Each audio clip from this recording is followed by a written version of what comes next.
From the outside looking in, it seems like things are starting to fall apart a little bit in the Trump campaign.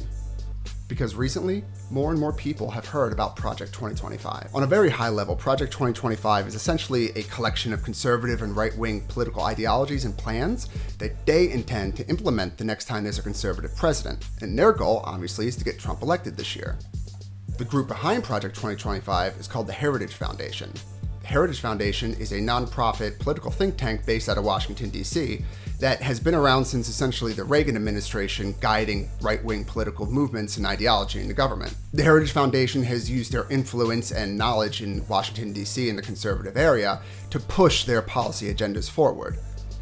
The Heritage Foundation has a very right-wing, conservative, Christian bend to them. Think of them as the evangelical movement that we've seen come through in this country in the past 50 years. They've had their hand in writing a lot of the policies that have been written under right-wing presidents. For example, under George W. Bush, they were in favor of pushing through the Patriot Act. And under Ronald Reagan, they were all about reducing the size of the government. The Heritage Foundation is the reason we have this evangelical, Christian, conservative, right-wing movement in America today. So the more people have heard about Project 2025, the more people have read about it. In fact, you can read it yourself. They have their entire plan outlined on their website. You can see it in the link below. But the more that people read about it, the more worried they get. As more people read about it, I think that people are starting to understand the, potential outcomes if this could go through. People are starting to realize what would actually happen if these rules got implemented and if Donald Trump got elected again.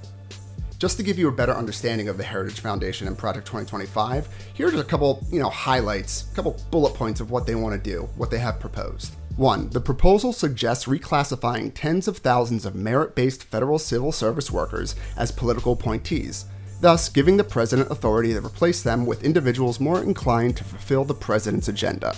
Here's another one that they want to do. They want to, quote, take control over the Department of Justice, the FBI, the Department of Commerce, the Federal Communications Commission, the Federal Trade Commission, dismantling the Department of Homeland Security, as well as reducing regulations tied to climate change, just to name a few. There are plans to drastically cut funding for programs such. Also, one of the things that they want to implement for Medicaid, which is, by the way, for poor people, because we aid the poor and we take care of the elderly. It's an easy way to remember it. Anyway, what they want to do is they want to implement a lifetime cap on how much you can get. So if you're poor and chronically ill, you're kind of fucked. But let's keep going. They want to criminalize pornography, the government to be able to enforce the Comstock Act, which would allow people to prosecute those who send and receive contraceptive and abortion pills nationwide, and they plan on infusing the government with elements of Christianity. And again, they want to do all of that because the Heritage Foundation, the people that are behind Project 2025, are a Christian right-wing political organization, and they want to push that onto everybody in the United States. They want to kind of reduce that whole separation of church and state. Anyway, those are just some of the highlights of what's in Project 2025. Again, you can read the whole thing yourself, or there are plenty of other people talking about it.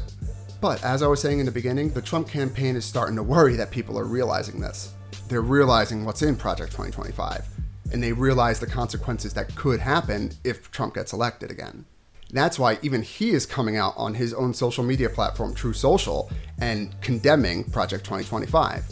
Donald Trump writes, "I know nothing about Project 2025. I have no idea who was behind it. I disagree with some of the things that they are saying, and some of the things they are saying are absolutely ridiculous and abysmal.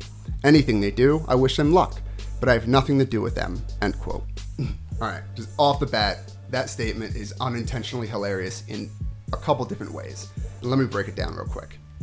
Let's look at the first two sentences. Quote, "I know nothing about Project 2025. I have no idea who is behind it," end quote. So just to be clear, there is 0% chance. There is no way on any possible. Dr. Strange can have all the timelines in his head, all 14 million of them, and none of them would be true. Remember when I said the group behind Project 2025 was the Heritage Foundation? Well, as it turns out, Trump has a pretty rich and documented history with them. And for example, you don't have to take my word for it. Just listen to Tommy Brinson right here. Year in office than Ronald Reagan did in his first year with respect to conservative agenda. In fact, the conservative group made this determination based on its own agenda of policy recommendations, of which President Trump embraced 64%. President Reagan embraced only 49%. So has President Trump become the new gold standard of conservatism? With me now to discuss matters, Jesse Otto, Washington Times columnist, also National Coalition for Trump advisor. and Tommy Binion, Heritage Foundation, Congressional and Executive Branch Relations Director. Tommy, the Heritage Foundation has the mandate for leadership, 5 individual publications, 334 unique policy recommendations, and President Trump took up 64% of them in his budget. Does that make him the new gold standard of conservatism? Absolutely. President Trump is a conservative president. And also, this analysis shows that he's a very active president. He's adopted many of these recommendations and pushed them forward and accomplished many of them. Now, trust me, I get it. If you don't want to listen to Tommy Brinson, I understand. You don't know who he is. I don't know who he is. Why do we care about what he has to say? But how about Kevin Roberts? Now, Kevin Roberts is the president of the Heritage Foundation. Would you want to listen to him? We've been working with all of them on one project since soon after Joe Biden took the oath of office, before any conservative presidential candidates had even entered the race. As my friend and colleague Paul Dans before talked about briefly, our Project 2025 has developed a comprehensive policy agenda, but even more importantly, recruiting people, 20,000 people to go into the next administration, hopefully to help take back this country for you and for your audiences.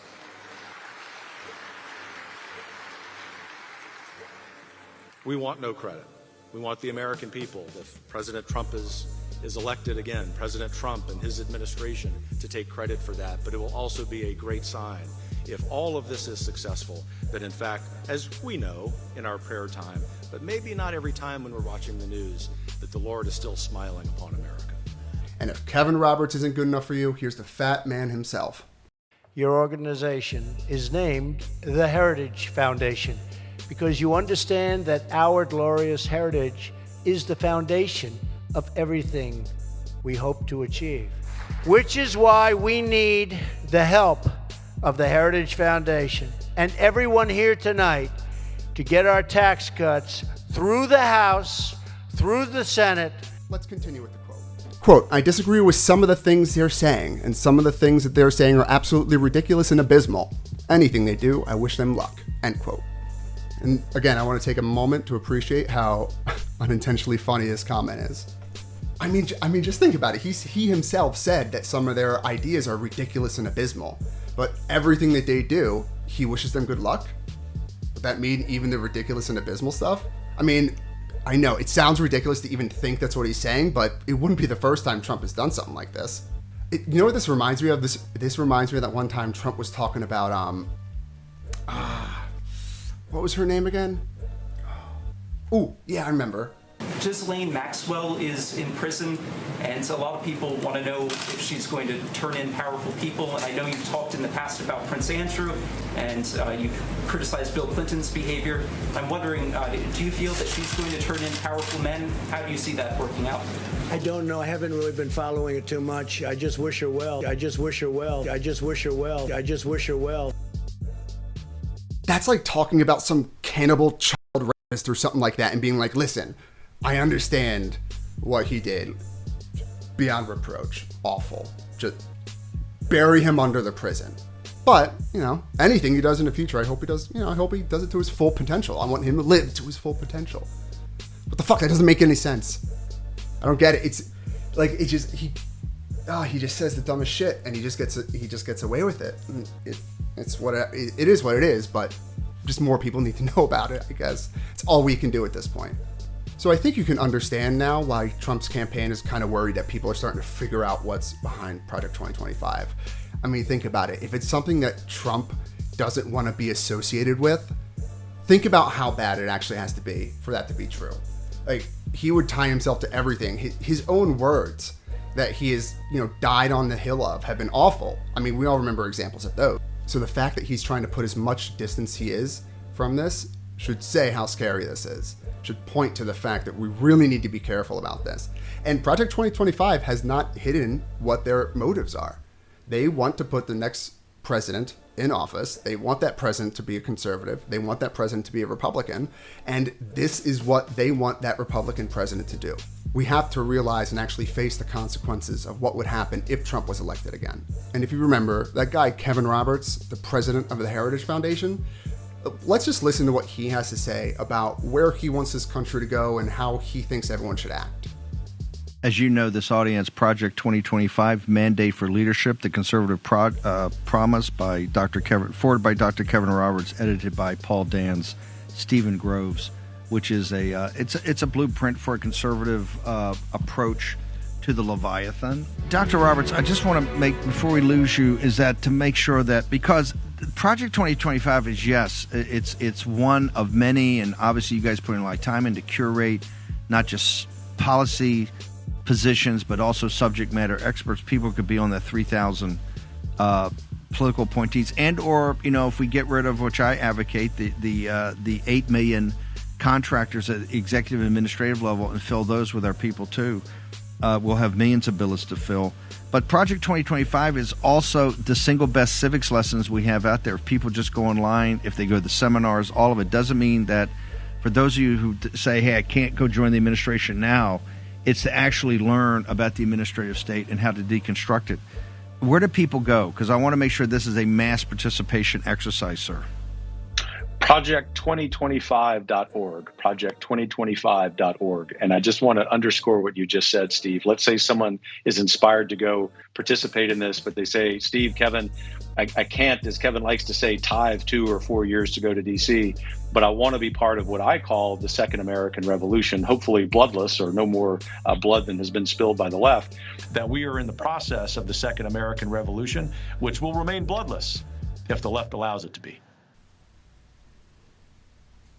Again, that is the president of the Heritage Foundation. And the Heritage Foundation that's the president of the Heritage Foundation. The same organization that is behind Project 2025. The same organization that Trump has publicly said he's connected to. The same organization that got 67% of their ideas pushed through. Trump has worked with this organization before, and he will work for them again. Him saying that he's not connected to it shouldn't surprise us. He's going to say anything he needs to say in order to get elected. He understands that people don't like Project 2025 and the little that they've seen of it.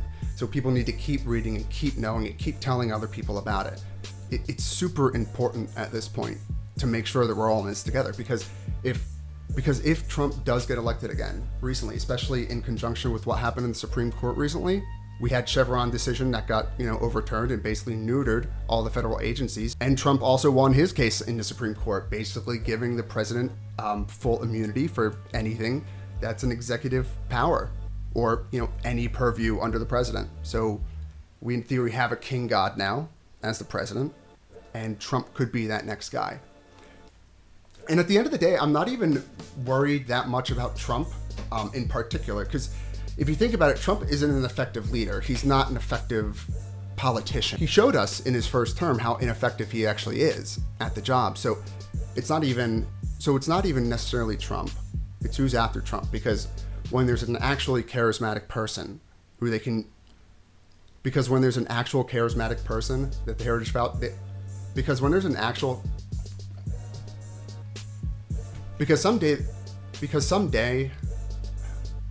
someday there's going to be a conservative person that comes along that agrees with the Heritage Foundation, and he's not going to be an ineffective leader, and he's not going to be an ineffective politician. And honestly, at the end of the day, you just got to vote. Fucking vote. If you don't vote, fuck you. Jump. Liberalism is the only thing that's going to save us, and we have to vote for that. And that's on riding with Biden. Remember, doesn't matter whether he's on a stage, standing, in a wheelchair, or in an urn. Vote for Biden. Jesus, please help me. Now, I'm going to be making some more videos in the future kind of detailing what this Project 2025 is actually going to try and do. So if you like this video, please give me a like, give me a follow. I really appreciate it. Thank you so much.